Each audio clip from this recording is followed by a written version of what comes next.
한국을 유럽 한복판으로 옮겨온다면 유럽의 모든 국가들은 한국에 압도될 것이 뻔합니다. 여기 영국 최고의 명문 옥스포드 대학교의 세계적인 저명한 교수가 폭탄 발언을 해서 유럽 전체가 발칵 뒤집혔습니다. 그는 왜 이런 충격적인 결론에 도달하게 된 것일까요? 지금부터 그의 이야기를 자세히 들어보도록 하겠습니다. 이야기를 시작하기 전에 구독과 좋아요는 이미 눌러주셨죠? 감사합니다. 그럼 이야기를 시작합니다. 저는 영국 옥스포드 대학교에서 국제정치와 세계사를 연구하고 가르치는 마이클 스튜어트 교수입니다. 어릴 적부터 저는 유럽 중심의 세계관 속에서 자라왔습니다. 영국, 프랑스, 독일, 이탈리아. 우리는 늘 이런 나라들을 세계의 중심으로 배워왔습니다. 아시아에 대해서는 솔직히 말해 한쪽 구석에 있는 먼 나라들 정도로만 생각했습니다. 한국이라는 이름 역시 제게는 낯설고 멀게만 느껴졌던 것이 사실입니다. 그런 제가 처음으로 한국을 연구하기 시작했을 때 솔직히 큰 기대를 하지는 않았습니다. 세계 지도 위에서 한국은 너무나 작게 보였기 때문입니다. 이 작은 나라가 과연 어떤 특별함을 가질 수 있을까? 이것이 솔직한 첫인상이었습니다. 그러나 연구를 거듭하고 직접 한국을 방문하면서 저는 제 생각이 얼마나 얕고 무지했는지를 뼈저리게 깨달았습니다. 한국은 결코 작은 나라가 아니었습니다. 그 어떤 유럽 국가들과 비교해도 당당하고 오히려 많은 부분에서 그들을 압도하는 힘을 가진 나라였습니다. 그때부터 저는 하나의 가정을 품게 되었습니다. 만약 한국을 통째로 들어서 유럽 한복판에 가져다 놓는다면 어떻게 될까? 이 질문은 저를 매료시켰습니다. 그리고 연구와 분석을 거듭한 끝에 저는 확신하게 되었습니다. 한국은 유럽 어느 나라와 비교해도 결코 뒤지지 않습니다. 아니, 오히려 많은 유럽 국가들을 압도할 수 있는 나라입니다. 처음 한국의 지도를 자세히 살펴보았을 때 저는 솔직히 그저 평범한 반도 정도로 생각했습니다. 하지만 연구를 계속할수록 그 인식은 완전히 바뀌었습니다. 한국은 지구상에서 가장 치열한 힘의 교차로 말 그대로 세계사의 전략적 중심지였습니다. 한반도는 북쪽으로 중국과 러시아라는 거대한 대륙 국가와 맞닿아 있고 동쪽으로는 바다를 사이에 두고 일본이라는 또 다른 강대국과 마주하고 있습니다. 여기에 태평양 너머에는 미국이라는 세계 최강국이 자리하고 있습니다. 세계사를 주도해온 네 강국이 서로 밀고 당기며 이해관계를 다투는 곳. 바로 그 한가운데가 한국입니다. 이런 지리적 특성은 유럽에서는 찾아볼 수 없습니다. 유럽 대륙은 다수의 중소 국가들이 밀집해 있지만 이처럼 초강대국들이 서로 직접 맞붙는 장소는 존재하지 않습니다. 심지어 유럽의 전략적 요충지로 알려진 발칸반도조차 한국처럼 네 대국이 동시에 팽팽히 맞서는 구조는 아닙니다. 이처럼 한국은 동북아시아라는 거대한 무대의 정중앙에서 수천 년 동안 대륙 세력과 해양 세력이 부딪히는 최전선 역할을 해왔습니다. 이 사실을 처음 깨달았을 때 저는 경외심을 느꼈습니다. 어찌 보면 한국은 역사의 거대한 물결 속에서 끊임없이 시험대에 올랐고 그 속에서도 민족의 정체성과 국가를 지켜낸 것입니다. 특히 주목할 점은 한국이 지정학적으로 압도적인 강대국 사이에 끼어 있었음에도 불구하고 자신만의 길을 끝까지 걸어왔다는 점입니다. 중국처럼 대륙을 장악한 것도 아니었고 일본처럼 해양제국을 꿈꾼 것도 아니었지만 한국은 사이에 머무르지 않고 독자적인 문명과 문화를 일구어냈습니다. 이것이야말로 한국의 진짜 힘이라고 저는 생각합니다. 강대국들 사이에서 끊임없이 긴장을 견디고 때로는 굴복하지 않고 때로는 지혜롭게 버텨내며 자기만의 정신과 문화를 지켜온 민족. 이것은 세계 어디에서도 쉽게 찾아볼 수 없는 놀라운 성취입니다. 역사를 살펴보면 한국은 단순히 운 좋게 살아남은 나라가 아닙니다. 수많은 위기 속에서 스스로를 지키기 위해 끊임없이 싸우고 고민했던 나라입니다. 이순신 장군이 왜 세계 해전사의 길이 남을 명장이 되었는지, 세종대왕이 왜 가장 위대한 지도자로 기억되는지, 모두 이 지리적 현실 속에서 끊임없이 생존하고 번영하려 했던 민족의 투쟁이었습니다. 한반도라는 이 좁은 땅. 그러나 그 안에 담긴 전략적 중요성은 지도만 보고는 절대 알 수 없는 깊은 이야기를 품고 있었습니다. 저는 그 사실을 깨달으면서 한국을 단지 아시아의 작은 나라라고 생각하는 것은 세계사의 본질을 오해하는 것이라는 확신을 갖게 되었습니다. 그리고 이런 생각을 자연스럽게 이어가다 보면 어느새 질문 하나가 떠오르게 됩니다. 그렇다면 이 나라의 크기와 위상은 과연 어느 정도일까? 만약 한국을 유럽 한복판에 옮겨놓는다면 과연 어떤 모습일까? 한반도의 전략적 위치를 이해하고 나면 자연스럽게 또 하나의 의문이 떠오르게 됩니다. 그렇다면 과연 한국이라는 나라는 절대적인 크기 면에서도 정말 작은 나라일까? 솔직히 말씀드리자면 저 역시 처음에는 그렇게 생각했습니다. 그러나 이 생각은 실제 데이터를 들여다본 순간 산산이 부서지고 말았습니다. 제가 처음 한국의 면적과 인구를 유럽 국가들과 비교했을 때 그 결과는 정말 충격적이었습니다. 한반도의 전체 면적은 약 22만 평방킬로미터입니다. 이는 유럽의 주요 국가들인 영국, 이탈리아와 거의 비슷하거나 오히려 더 큰 수준입니다. 영국은 약 24만 평방킬로미터, 이탈리아는 약 30만 평방킬로미터입니다. 겉으로 보기에는 한참 작아 보였던 한국이 실제로는 유럽의 대표 국가들과 견주어도 크게 차이나지 않는 면적을 가지고 있었던 것입니다. 인구는 더 놀랍습니다. 현재 남북한을 합친 한반도 인구는 약 7,500만 명에 이릅니다. 이는 프랑스, 영국, 이탈리아와 대등하거나 어떤 경우에는 더 많은 수치입니다. 특히 독일을 제외하면 대부분의 유럽 국가들은 한국보다 인구가 적습니다. 게다가 한국은 높은 교육 수준과 강력한 경제 역량을 가진 인구를 보유하고 있습니다. 이것은 단순히 수적으로 많은 것 이상의 의미를 가집니다. 많은 분들이 세계 지도에서 한국이 작아 보이는 이유를 잘 아시지요. 세계 지도는 대부분 메르카토르 도법을 사용합니다. 이 지도는 고위도 지역을 과장하고 저위도 지역을 축소시켜 나타냅니다. 그래서 유럽은 실제보다 커 보이고 아시아나 아프리카는 작게 보이는 착시를 일으킵니다. 한국 역시 이 지도 왜곡의 희생양이 된 셈입니다. 또한 한국 주변에 워낙 거대한 나라들이 자리하고 있다는 점도 오해를 부추겼습니다. 중국은 대륙 자체를 차지하는 거대한 국가입니다. 러시아는 지구상에서 가장 넓은 영토를 가진 나라입니다. 이들 대륙국과 비교하면 한국은 물론 작아 보일 수밖에 없습니다. 하지만 세계 평균적인 기준으로 보면 한국은 결코 작은 나라가 아닙니다. 한국은 유럽의 주요 국가들과 어깨를 나란히 할 뿐만 아니라 어떤 측면에서는 오히려 앞설 수 있는 나라입니다. 더구나 한국은 단지 땅과 인구만으로 평가할 수 없는 나라입니다.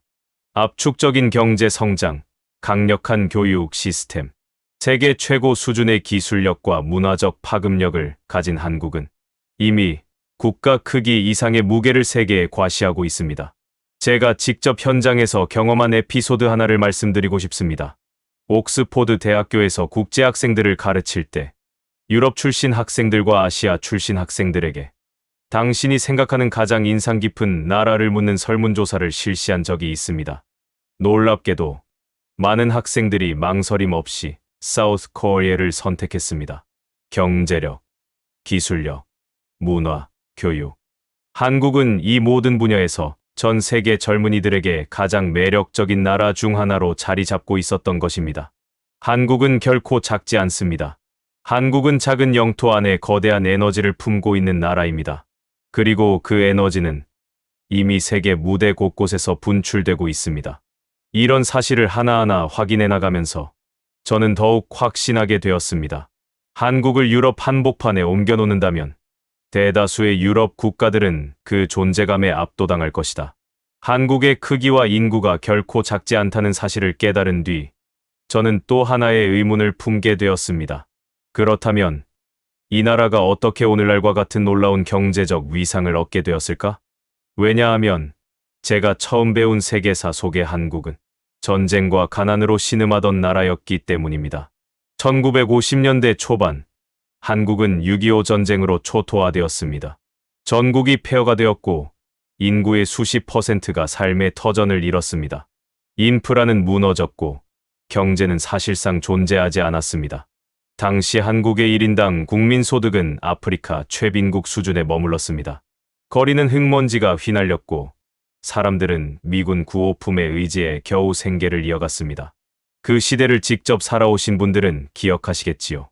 시멘트로 만든 건물 하나 보기 힘들었던 서울거리, 손수레에 짐을 가득 싣고 밀어 나르던 장터, 연탄을 지게 지고 언덕을 오르던 겨울날의 풍경, 바로 그것이 불과 70여 년 전 한국의 현실이었습니다. 그러나 바로 이 지점에서 한국은 세계사에서 보기 드문 기적을 만들어냈습니다. 전쟁의 폐허 속에서도 한국인들은 포기하지 않았습니다. 가진 것은 거의 없었지만 그 빈손 위에 다시 삶을 쌓아 올리기 시작했습니다. 1960년대 정부는 경제개발 5개년 계획을 수립했습니다. 당시 목표는 생존이었습니다. 수출을 늘리고 외화를 벌어들이고 산업을 육성하는 것. 처음에는 농업과 섬유산업부터 시작했습니다. 그런데 놀라운 일이 벌어졌습니다. 불과 10년도 채 되지 않아 한국은 조선업, 철강, 전자산업 같은 중화학 산업에서도 두각을 나타내기 시작했습니다. 70년대에 접어들면서 한국은 세계적인 조선 강국으로 떠올랐습니다. 영국, 독일이 지배하던 세계 조선 시장을 한국이 차지하기 시작했던 것입니다. 그 당시 현대중공업이 첫 배를 건조했을 때 세계는 한국을 조롱했습니다. 가난한 나라가 어떻게 대형 선박을 만들겠는가? 그러나 한국은 보여주었습니다. 거대한 유조선이 바다를 가르는 순간 세계는 비로소 한국의 잠재력을 깨닫기 시작했습니다. 전자산업도 마찬가지입니다. 삼성과 LG 같은 기업들은 처음에는 값싼 저가 제품을 만드는 회사로 여겨졌습니다. 하지만 치열한 연구개발과 끊임없는 품질 개선을 통해 이제는 세계 최고 수준의 기술력과 브랜드 가치를 가진 기업으로 성장했습니다. 오늘날 삼성 스마트폰과 반도체는 전 세계 어디를 가도 찾아볼 수 있습니다. 이러한 경제적 기적은 결코 하루아침에 이루어진 것이 아닙니다. 수많은 보통 사람들이, 이름 없는 수백만의 한국인들이 아침 일찍 일어나 헌신하고 땀 흘리고 포기하지 않았기에 가능한 일이었습니다. 저는 옥스포드 대학교에서 학생들에게 가끔 이런 질문을 던집니다. 만약 1950년대 세계 최빈국 중 하나였던 나라가 반세기 만에 세계 10위권 경제대국으로 성장했다고 한다면 그것이 가능할 것이라고 믿겠습니까? 대부분의 학생들은 고개를 젓습니다. 그럴 리가 없다고, 논리적으로 불가능하다고 답합니다. 그러나 저는 미소 지으며 이렇게 말합니다. 그 나라가 바로 대한민국입니다. 한국은 불가능을 가능으로 만든 나라입니다. 어떤 이들은 이를 한강의 기적이라고 부릅니다. 하지만 저는 이렇게 표현하고 싶습니다. 포기하지 않는 사람들의 기적. 한국인의 저력은 경제 성장률 수치에만 나타나는 것이 아닙니다. 그 뒤에는 눈물과 땀, 그리고 가족을 위해 희생했던 숱한 사람들의 이야기가 있습니다. 버스를 타고 공장으로 향했던 청년들, 야간 학교에 다니며 꿈을 키웠던 소녀들, 한 평이라도 더 넓은 집을 위해 저축하고 또 저축했던 부모님 세대. 바로 그런 삶들이 쌓여서 오늘의 한국이 만들어진 것입니다. 한국을 유럽 한복판에 옮긴다면 단지 면적이나 인구 규모만으로 압도하는 것이 아닙니다. 그 안에 살아 숨쉬는 이 기적 같은 역사와 정신이 유럽 어느 나라보다도 더 깊고 뜨거운 울림을 만들어낼 것입니다. 경제적 기적을 이루어낸 것도 놀랍지만 저를 더욱 깊은 감동에 빠뜨린 것은 바로 한국 민족의 놀라운 지속성이었습니다.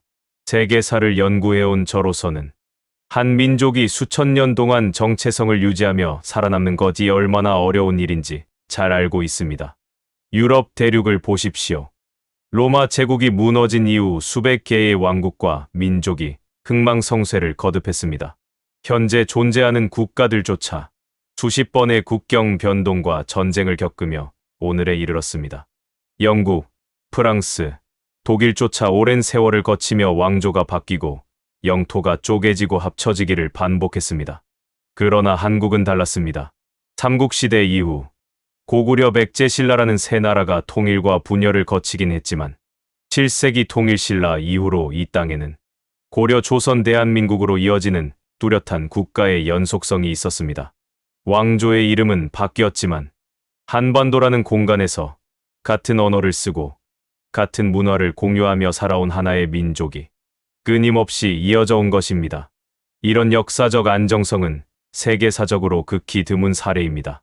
특히 지정학적으로 주변 강대국들의 틈바구니에 놓여 있었던 한국이 수천 년 동안 민족과 문화를 지켜왔다는 것은 단순한 생존 그 이상의 위대한 성취라고 할 수 있습니다. 그렇다면 한국인들은 어떻게 이 긴 세월 동안 정체성을 지켜낼 수 있었을까요? 저는 그 답을 한국인의 교육열과 문자에서 찾았습니다. 먼저, 교육입니다. 한국은 오래전부터 배움을 최고의 가치로 여겨왔습니다. 조선시대에는 과거제를 통해 관료를 선발했는데, 이는 출신 성분과 상관없이 글을 읽고, 글을 짓는 능력으로 인생을 바꿀 수 있다는 희망을 주었습니다. 배움을 통해 신분을 뛰어넘을 수 있다는 믿음은 수백 년 동안 한국 사회를 움직이는 힘이 되었습니다. 그리고 문자. 15세기의 세종대왕이 훈민정음을 창제하면서 한국은 세계에서도 손꼽히는 고유의 문자를 가진 민족이 되었습니다. 당시 유럽에서는 문맹률이 90%를 넘나들었지만 한글의 창제는 글을 모르는 이들에게도 배움의 문을 활짝 열어주었습니다. 한글은 단순히 글자가 아니라 한국인이 누구인가를 지켜내는 강력한 무기였습니다. 그 결과 한국은 수많은 외침 속에서도 민족적 정체성을 지킬 수 있었습니다. 몽골 제국의 침략, 임진왜란, 병자호란, 일제강점기까지 숱한 시련 속에서도 한국인은 자신들의 언어를 잃지 않았고 문화를 포기하지 않았으며 교육과 배움을 통해 다시 일어설 준비를 끊임없이 해왔습니다. 저는 한국의 역사를 공부하면서 이 나라는 단지 강한 나라가 아니라 뿌리가 깊은 나라구나라는 생각을 하게 되었습니다. 폭풍이 몰아쳐도 꺾이지 않는 나무처럼 한국은 고난을 맞아도 뿌리를 깊게 내려 더욱 단단해졌습니다. 오늘날 한국은 세계 최고 수준의 문해율과 교육열을 자랑합니다. 글을 읽고 쓰는 능력은 단순한 학습을 넘어 민족적 자존심을 지켜온 오랜 전통의 산물입니다. 그리고 이 정신은 지금도 살아 숨쉬고 있습니다. 여러분, 한국은 면적이나 인구 수치만으로 설명할 수 있는 나라가 아닙니다. 수천 년 동안 자신을 지켜온 민족적 뿌리, 그 흔들리지 않는 정체성과 문화야말로 한국이 세계 속에서 더욱 빛나는 이유입니다. 오랜 세월 동안 흔들리지 않는 뿌리를 지켜온 한국은 이제 더 이상 변방에 머무는 나라가 아닙니다. 세계사의 한복판에서 스스로 빛을 발하고 있습니다. 어쩌면 지금 이 순간 한국은 과거 어느 때보다도 세계의 강렬한 존재감을 드러내고 있는지도 모릅니다. 우선 경제 분야를 보십시오. 한국은 반도체, 조선, 자동차, 배터리 산업에서 세계 최고 수준의 경쟁력을 자랑하고 있습니다. 삼성전자는 세계 메모리 반도체 시장을 주도하고 있으며 SK하이닉스, LG에너지솔루션 같은 기업들은 글로벌 기술 패권 싸움의 최전선에 서 있습니다. 조선업 분야에서도 한국은 세계 수주량 1위를 차지하며 최첨단 선박 제작 기술을 선도하고 있습니다. 과거 영국과 독일이 자랑하던 조선 강국의 자리를 지금은 한국이 당당히 지키고 있는 것입니다. 자동차 산업 또한 마찬가지입니다. 현대와 기아는 더 이상 값싼 대체제가 아닙니다. 혁신적인 디자인과 기술력으로 유럽, 북미 시장을 공략하며 전기차, 수소차 분야에서도 미래를 선도하는 기업으로 평가받고 있습니다. 이제는 독일의 프리미엄 브랜드들과 어깨를 나란히 하며 글로벌 소비자들의 선택을 받고 있습니다. 뿐만 아니라 한국은 기술 산업을 넘어 문화 영역에서도 세계를 이끌고 있습니다. K-팝, K-드라마, 한국 영화는 전 세계를 매료시키고 있습니다. 방탄소년단 BTS이 미국 빌보드 차트를 석권하고 영화 기생충이 아카데미 작품상을 수상했으며 오징어 게임이 세계적인 신드롬을 일으켰던 것을 우리는 모두 기억하고 있습니다. 여기서 주목해야 할 것은 한국 문화의 세계적 성공이 단순한 유행이나 우연이 아니라는 점입니다. 수십 년간 쌓아온 창의성과 끊임없는 노력, 그리고 세계를 향한 열린 태도가 만든 결과입니다. 과거 우리는 유럽과 미국을 바라보며 선진 문화를 동경했습니다. 그러나 이제는 세계의 수많은 사람들이 한국을 배우고 한국을 동경하고 있습니다. 프랑스 파리의 한복판에서, 런던의 거리에서 한글로 된 간판과 한국 음식을 찾는 외국인들의 모습을 쉽게 볼 수 있습니다. 과학기술, 문화, 스포츠 등 다양한 분야에서 한국은 더 이상 따라가는 나라가 아닙니다. 이제는 새로운 흐름을 만들고 세계의 기준을 바꾸어가는 리더가 되어가고 있습니다. 스포츠 분야를 봐도 그렇습니다. 1988년 서울올림픽, 2002년 월드컵을 계기로 한국은 세계 스포츠 무대에서도 당당히 중심에 섰습니다. 특히 평창 동계올림픽을 성공적으로 개최하며 겨울 스포츠 강국이라는 새로운 이미지를 심어주기도 했습니다. 또한 국제기구에서의 한국의 존재감도 무시할 수 없습니다. 반기문 전 유엔 사무총장, 세계무역기구와 국제기구 곳곳에서 활약하는 한국인 전문가들. 한국은 이제 국제사회에서도 신뢰받는 리더 국가로 인정받고 있습니다. 여기서 중요한 것은 이 모든 성취가 불과 두세 세대 만에 이루어졌다는 사실입니다. 전쟁의 폐허에서 외세의 지배에서 그토록 짧은 시간 안에 이렇게 세계를 선도하는 나라로 성장한 예는 세계사 전체를 통틀어 봐도 매우 드문 일입니다. 이제는 질문을 바꿀 때입니다. 우리가 얼마나 빨리 따라잡을 수 있을까? 가 아니라 우리가 어떻게 세계를 이끌어갈 것인가?를 고민해야 할 때입니다. 저는 한국을 바라보며 늘 이런 생각을 하게 됩니다. 이 나라는 이제 단순히 살아남은 나라가 아니라 세계의 흐름을 바꿀 힘을 가진 나라다. 만약 한국을 유럽 한복판에 가져다 놓는다면 어떻게 될까? 답은 분명합니다. 한국은 단지 존재감을 드러내는 수준이 아닐 것입니다. 한국은 유럽의 어느 나라보다도 강한 에너지로 경제, 기술, 문화, 교육, 그리고 국민의 저력까지 모든 면에서 압도적인 존재감을 드러낼 것입니다. 왜냐하면 한국은 세계사의 험난한 파고 속에서도 자신의 이름을 지켜낸 민족이기 때문입니다. 가난과 전쟁, 수많은 외세의 침략을 이겨내고 결국 스스로 일어선 나라가 바로 대한민국입니다.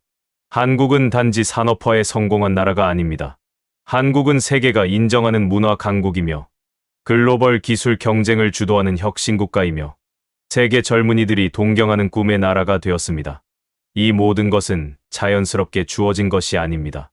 수십 년, 수백 년을 이어온 끝없는 노력과 희생, 그리고 무너지지 않는 정신이 만들어낸 결과입니다. 그리고 무엇보다 중요한 것은 지금 이 순간에도 한국은 멈추지 않고 있다는 사실입니다. 더 높은 곳을 향해, 더 넓은 세상을 향해 끊임없이 도전하고 있습니다. 여러분, 저는 오늘 한국을 이야기하며 한 가지를 확신하게 되었습니다. 한국은 작은 나라가 아닙니다. 한국은 그 크기나 위치로 평가될 수 없는 나라입니다. 그 정신, 그 역사, 그 성취는 유럽의 모든 나라를 압도할 수 있는 힘을 가지고 있습니다. 이제 우리는 스스로를 작다고 여겨서는 안 됩니다. 한국은 세계를 바꾸는 나라입니다. 그리고 이 위대한 여정은 바로 여러분과 같은 세대가 이뤄낸 기적 위에 세워져 있습니다. 여러분의 땀, 여러분의 인내, 여러분의 포기가 없었던 덕분에 오늘의 한국이 있습니다. 이제는 그 자부심을 당당히 품고 다음 세대에게 더 큰 꿈과 희망을 물려줄 시간입니다. 한국은 세계를 이끌 준비가 되어 있습니다. 그리고 그 중심에는 변함없이 강인한 한국인이 서 있습니다. 감사합니다.